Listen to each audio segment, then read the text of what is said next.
Toi seul peux me sauver. Dans mes ténèbres, tu viens me trouver. Toujours fidèle, tu m'appelles et me ramènes. Toi le berger de mon cœur. Les yeux fixés sur toi, je m'abandonne, je m'attends à toi. Les yeux fixés sur toi, je m'abandonne, je ne vis qu'en toi. Et mon cœur s'écrie, je veux plus de toi. Viens, remplis-moi par ton amour. Et toute ma vie, tu brilleras et me montreras ce que tu veux pour moi. Pas à pas, tu me soutiens. Toi l'inébranlable,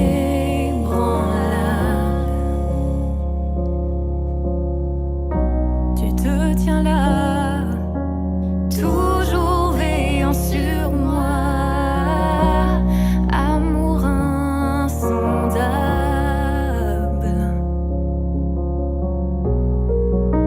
mon être entier, autrefois condamné, par ta grâce est sauvé.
Saint-Esprit vient, ouvre le ciel, descend sur nous, viens, Saint-Esprit vient, feu éternel, embrase-nous, viens, Saint-Esprit vient, touche la terre, descend sur nous, viens, Saint-Esprit vient, amour du Père, embrase-nous, sois le feu qui me guérit, sois l'amour qui me bénit, voici mon cœur.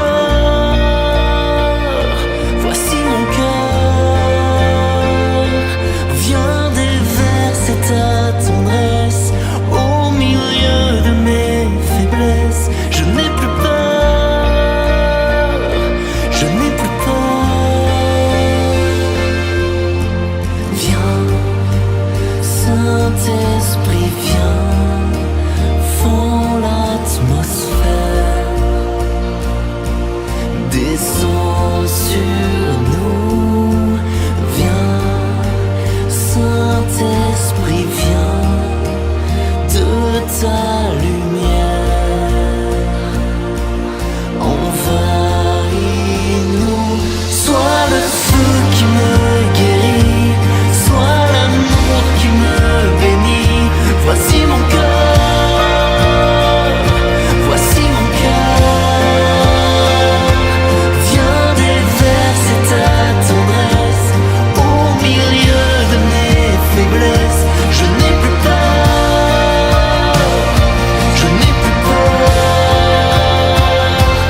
sois le feu qui me guérit, sois l'amour qui me bénit, voici mon cœur. Voici mon cœur, viens déverser ta tendresse, au milieu de mes faiblesses, je n'ai plus peur, je n'ai plus peur.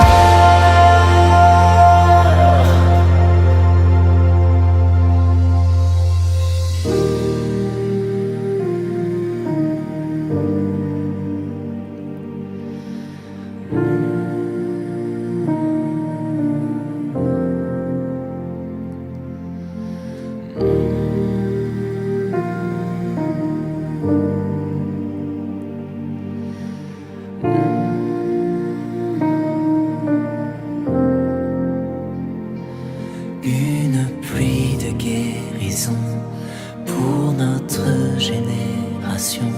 Voici nos cœurs, voici nos cœurs. Dans l'onction de ton esprit, dans l'amour qui m'envahit, je n'ai plus peur, je n'ai plus peur. Une pluie de guérison pour notre génération. Voici nos cœurs, voici nos cœurs. Dans l'onction de ton esprit, dans l'amour qui m'envahit, je n'ai plus peur, je n'ai plus peur. Une pluie de guérison pour notre génération. Voici nos cœurs, voici nos cœurs. Dans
Stéphane est pasteur avec son papa, mais un autre pasteur aussi, à, euh, à Beau-Soleil. Beau-Soleil est une petite, comment on appelle ça, une petite commune à côté, enfin je ne sais pas, tout à l'heure tu me diras, Stéphane, si je me suis trompé ou pas, mais je pense que c'est une petite commune juste à côté de Monte Carlo, de Monaco, pour ceux qui ne connaissent pas Monte Carlo en italien.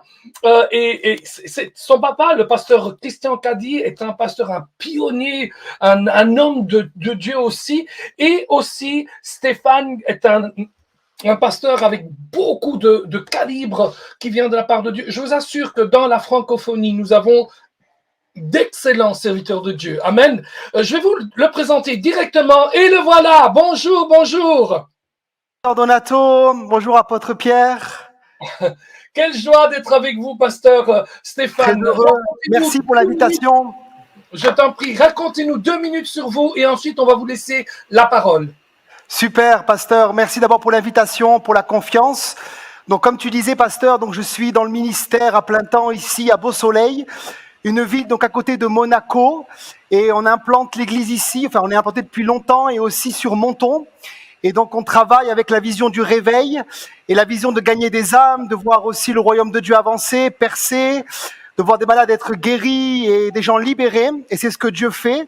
Et aussi, on a un ministère dans la prison à Nice, avec mon père et mon frère qui sont aumôniers là-bas aussi. Et il y a une belle action du Saint-Esprit qui se fait aussi là-bas. Amen, amen. Pasteur Stéphane, je dois dire que, comme je l'ai dit, nous avons tellement de très bons orateurs partout dans la francophonie. Oui. Et vous êtes un d'entre eux, bien sûr. Nous avons essayé de rapporter une partie d'entre eux pendant cette conférence et nous nous réjouissons parce que nous savons que si nous vous avons invité, vous, nous avons invité Louis juste avant ou les autres qui viendront, c'est parce que nous savons que vous avez reçu un dépôt de la part du Seigneur et que vous allez parler dans nos vies de la part du Seigneur aujourd'hui. Alors maintenant, on va vous laisser la place. Pierre, veux-tu ajouter quelque chose ? Non, je crois que c'est le temps de recevoir ce que Dieu a à nous dire et surtout de continuer sur cette lancée que le Saint-Esprit nous a indiquée ce soir, de rentrer et de voir le royaume de Dieu venir. Alors, merci d'être avec nous et de nous apporter ce que Dieu a mis sur ton cœur et je sais que ça va avoir un impact dans la francophonie. Merci apôtre Pierre, merci pasteur Donato pour votre confiance. Et j'aimerais partager avec vous donc sur un thème, sur la guérison divine. Le thème de la conférence tout ce week-end, et j'invite tous nos amis à suivre cette conférence, c'est sur le règne de Dieu. Et on ne peut pas parler du règne de Dieu sans parler du ministère de la guérison divine. Et j'aimerais juste lire pour vous une histoire dans l'évangile de Jean, au chapitre 5, à partir du verset 1, je lis rapidement où il est écrit là. Après cela, il y eut une fête des Juifs et Jésus monta à Jérusalem. Or, à Jérusalem, près de la porte des brebis, il y a une piscine qui s'appelle en hébreu Bethesda, qui veut dire la maison de la miséricorde, et qui a 5 portiques. Sous ces portiques étaient couchés en grand nombre des malades, des aveugles, des boiteux, des paralytiques, qui attendaient le mouvement de l'eau, car un ange descendait de temps en temps dans la piscine et agitait l'eau. Et celui qui descendait le premier, après que l'eau avait été agitée, était guéri, quelle que fût sa maladie. Là se trouvait un homme malade depuis 38 ans. Jésus, l'ayant vu couché et sachant qu'il était déjà malade depuis longtemps, lui dit, « Veux-tu être guéri ?» Le malade lui répondit, « Seigneur, je n'ai personne pour me jeter dans la piscine quand l'eau est agitée, et quand j'y vais, un autre descend avant moi. » « Lève-toi, lui dit Jésus, prends ton lit et marche. » Aussitôt cet homme fut guéri, il prit son lit et marcha. Amen. Ce texte me parle donc de la piscine de Bethesda, et pour ceux qui nous regardent et qui connaissent Jérusalem, la piscine de Bethesda, c'est juste à côté de la porte des lions, qui était anciennement la porte des brebis qui avait été faite au temps de Néhémie, là où passaient les brebis. Et cette piscine-là, elle était particulière, parce que dans cette piscine-là, il y avait un mouvement de Dieu. Et je crois que si dans toutes nos villes, il y avait une telle piscine, ces piscines seraient remplies. Alléluia. Et j'aimerais dire une chose, c'est que dans cette piscine, il y avait des malades. Peut-être que tu es malade ce soir, il y avait des paralytiques, il y avait des aveugles, il y avait des boiteux en grand nombre, et ils étaient couchés sous les portiques. La Bible va déclarer qu'il y avait en réalité 5 portiques. Et je crois que cette piscine, pour nous, c'est l'image de l'Église d'aujourd'hui. C'est l'image de l'Église qui accueille le règne de Dieu. On sait que ces 5 portiques, bien sûr, nous rappellent les 5 ministères qui ont été donnés comme des dons pour le corps de Christ, puisque dans Éphésiens 4, au verset 11, il est dit qu'il a donné, en parlant de Jésus, qui est le chef de l'Église et la tête de l'Église, les uns comme apôtres, les autres comme prophètes, les autres comme évangélistes, pasteurs et docteurs pour le perfectionnement des saints, en vue de l'œuvre du ministère et de l'édification du corps de Christ. Et cette piscine, c'était vraiment l'image de l'Église.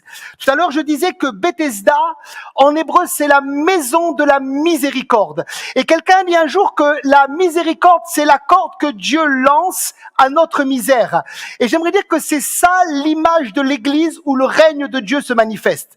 C'est un lieu où, comme à la piscine de Bethesda, les malades, les paralytiques, les boiteux, les gens souffrants, les prostituées, les dépressifs, toutes les personnes que la société a rejetées sont invitées à venir pour recevoir l'onction et la puissance de guérison. Alléluia. Et nous n'avons pas honte de dire que dans nos réunions, il y a des guérisons et que l'église où le règne de Dieu se manifeste est une église où la puissance de guérison est libérée. Alléluia. Quelqu'un a dit un jour, et j'ai beaucoup aimé cela, que l'église de Jésus-Christ n'était pas un musée pour les saints, mais un hôpital pour les perdus et un hôpital pour les pécheurs. Et toutes les églises qui ont cette vision-là sont des églises qui vont voir la démonstration du royaume de Dieu, qui vont voir le règne de Dieu en action et la puissance de Dieu se manifester. Déjà au temps de Jésus, dans Matthieu 14 au verset 35, il est dit, on lui amena tous les malades, alléluia. Ils le prièrent de toucher seulement le bord de son vêtement et tous ceux qui le touchaient furent guéris, quelle que soit leur maladie. Et j'aimerais te dire une chose, toi qui nous regardes, quelle que soit ta maladie ce soir, tu peux recevoir toi aussi la puissance et l'onction de guérison sur ta vie. Je déclare ces choses dans le nom de Jésus-Christ, alléluia.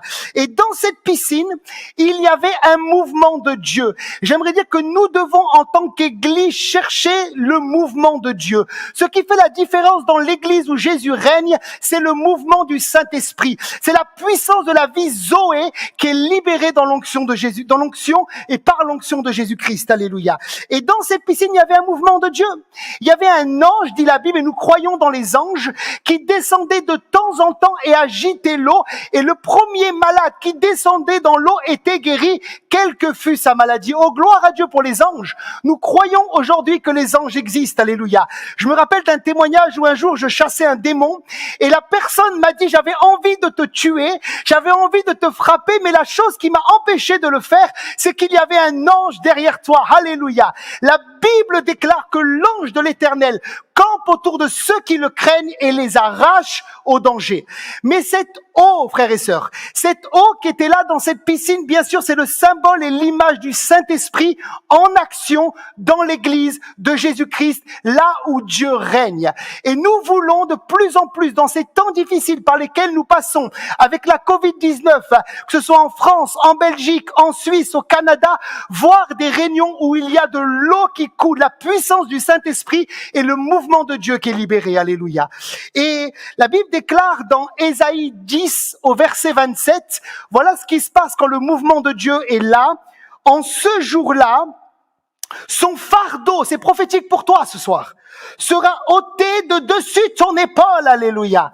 Et son joug de dessus ton cou, et la graisse ou l'onction, dira une autre traduction, fera éclater le joug, alléluia.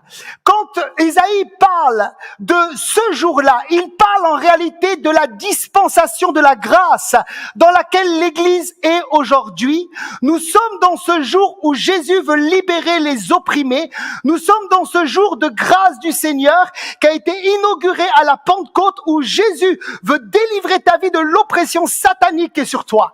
Et quand l'onction est là, la Bible déclare que l'onction fait une chose, c'est qu'elle brise le joug. Qu'est-ce que c'est un joug? Un joug, c'est une maladie. Oh, je ne fais pas partie de ces orateurs qui disent que la maladie est un cadeau de Dieu. Non, Dieu n'envoie pas la maladie. La maladie vient du diable et la maladie est un joug. Et quand l'onction de Dieu est libérée, alors le joug est brisé. Alléluia. La dépression est un joug. La tristesse est un joug. L'insomnie est un joug. Alléluia. Je me rappelle d'une réunion où un matin, la puissance de l'esprit, la vague de l'esprit est descendu et j'ai commencé à prier pour les malades. Il y avait un homme dans notre réunion, dans notre église qui était là. Il était né avec les cervicales collées. Ça veut dire que lorsqu'il bougeait sa tête, tout le corps devait bouger avec lui. Et quand l'onction de Dieu est tombée sur lui, ses cervicales se sont remises en place. Il a fait une radio par la suite. Il était né comme ça. Il avait 50 ans et à partir de ce jour-là, l'onction a brisé le joug et il pouvait bouger sa tête normalement. Je déclare que ce soit ton partage dans le nom de Jésus. Alléluia. Vous savez, cette femme atteinte d'une perte de sang depuis 12 ans, la Bible déclare que lorsqu'elle va toucher Jésus, l'onction de Jésus-Christ va sortir et rentrer en elle. Et il est dit qu'une force va la toucher et elle va être guérie. Et cette force, c'est l'onction qui est disponible tout au long de cette conférence de guérison. Alléluia. La deuxième chose que j'aimerais dire, c'est que dans cette piscine, la Bible dit qu'il y avait un malade depuis 38 ans. Au verset 5, là se trouvait un homme malade depuis 38 ans. Pourquoi la Bible déclare qu'il était malade depuis 38 ans? Elle aurait pu éviter de dire qu'il était malade depuis tant de temps. On sait également que la femme courbée, Jésus va dire qu'elle était malade depuis 18 ans. La femme à la perte de sang était malade depuis 12 ans. On sait également que le peuple en captivité en Égypte, sous la domination de Pharaon, était esclave depuis 430 ans. Ça veut dire que si Jésus nous donne, et Dieu nous donne tous ces chiffres, c'est pour nous dire qu'il n'est jamais trop tard pour recevoir sa guérison. Alléluia. Peut-être que tu nous suis, mon ami, tu es là derrière ton écran et tu es malade depuis 15 ans, depuis 18 ans, depuis 12 ans, depuis 38 ans, depuis 5 ans, depuis 6 mois. Oh, je veux déclarer sur ta vie que l'onction brise le joug ce soir. Alléluia. Quelle que soit ta maladie, quelle que soit la tumeur que tu as, la puissance de Jésus veut te rencontrer ce week-end et elle veut détruire le joug. Alléluia. Il y a des gens qui ne croient plus dans la guérison parce qu'ils pensent qu'ils sont malades depuis trop longtemps pour que Dieu intervienne en leur faveur. Mais j'aimerais te dire que ce soir, c'est pour toi le temps de Dieu. Alléluia. Il veut te toucher, libérer sur toi la puissance de guérison. La Bible déclare que c'est par la foi dans Hébreux 6:12 et la persévérance que nous héritons des promesses de Dieu. La Bible déclare également que cet homme, il était seul. On voit cela au verset 7. Il dira, Seigneur, je n'ai personne pour me jeter dans la piscine quand l'eau est agitée et pendant que j'y vais, un autre descend avant moi. Ça veut dire qu'il n'avait aucune personne, aucune aide dans cette piscine. Personne qui était là pour le jeter dans l'eau quand l'ange descendait et agitait l'eau. 38 ans qu'il attendait sa guérison. Et peut-être que quelqu'un nous regarde ce soir et tu es seul. Et dans cette période de la Covid-19 qui frappe le monde, dans ces temps de confinement qui ont lieu, particulièrement ici en Europe, tu te sens seul. J'aimerais dire que quelle que soit ta solitude ce soir, Jésus veut te rencontrer. Alléluia. Le règne de Dieu veut te rencontrer. La puissance de Dieu veut te rencontrer. L'onction de Dieu veut te rencontrer. La visitation de Dieu veut te rencontrer. Oh, la Bible déclare qu'il envoya sa parole et sa parole les guérit. Là où tu es, que sa parole te rencontre, que sa parole te visite. Toi qui es dans la solitude, au nom de Jésus, je libère sur toi l'onction de guérison. Que l'onction te touche, que l'onction te visite, que l'onction te libère, que l'onction te rafraîchit dans le nom de Jésus. Il veut briser cette solitude. J'aimerais te dire que nous ne sommes pas seuls. Alléluia. Oh, le Saint-Esprit est avec nous, le Paraclète. Il nous a été donné, envoyé. Il est en nous. Nous sommes le temple du Saint-Esprit. Et tu peux être libéré de la solitude, quel que soit ton problème et ta situation ce soir. Alléluia. La Bible déclare que Jésus va poser une question à cet homme. Je lis pour vous la question, elle est au verset 6 de Jean chapitre 5. Veux-tu être guéri? Et si je devais donner un titre à mon message ce soir, c'est le titre que j'aurais choisi. Veux-tu être guéri? Alléluia. Je répète, veux-tu être guéri? Et ça paraît une question étrange, mais j'aimerais dire que si Jésus pose la question à cet homme, c'est qu'il y a aussi un sens. Et la première chose que le Saint-Esprit m'a dit, c'est Jésus pose cette question à cet homme parce qu'il y a des gens qui ne veulent pas être guéris. Parce qu'il y a des gens qui aiment la maladie, parce qu'il y a des gens qui aiment la dépression nerveuse, parce qu'il y a des gens qui aiment avoir des soucis, qui aiment être le centre du monde, que les gens viennent simplement pour leur mettre la main sur l'épaule et dire « On te comprend, tu as un problème, mon frère, ma sœur. » Si tu veux ce soir recevoir ta guérison, la première chose, c'est que tu dois te dresser contre la maladie dans le nom de Jésus. La Bible déclare dans le psaume 18 au verset 4, c'est prophétique pour toi, « Je m'écrie, loué soit l'Éternel. » Je répète, je m'écrie, loué soit l'Éternel et je suis délivré de tous mes ennemis. Ça veut dire que la maladie doit être ton ennemi ce soir. Ça veut dire que le chômage doit être ton ennemi ce soir. Ça veut dire que le péché doit être ton ennemi ce soir. Ça veut dire que la dépression doit être ton ennemi ce soir. Et tu dois commencer à déclarer la parole de Dieu. Tu dois commencer à te lever avec le bouclier de la foi et l'épée de l'esprit et déclarer que cette maladie dans ta vie est vaincue dans le nom de Jésus. Alléluia. Il y a une parole dans Matthieu 11 au verset 12 où il est écrit, ce sont les violents ou les gens déterminés, dira une autre traduction, qui s'emparent du royaume de Dieu. Alléluia. Qui s'emparent des promesses de Dieu, qui l'emballent ou qui reçoivent les promesses de Dieu. Et nous avons besoin d'être violents dans l'esprit.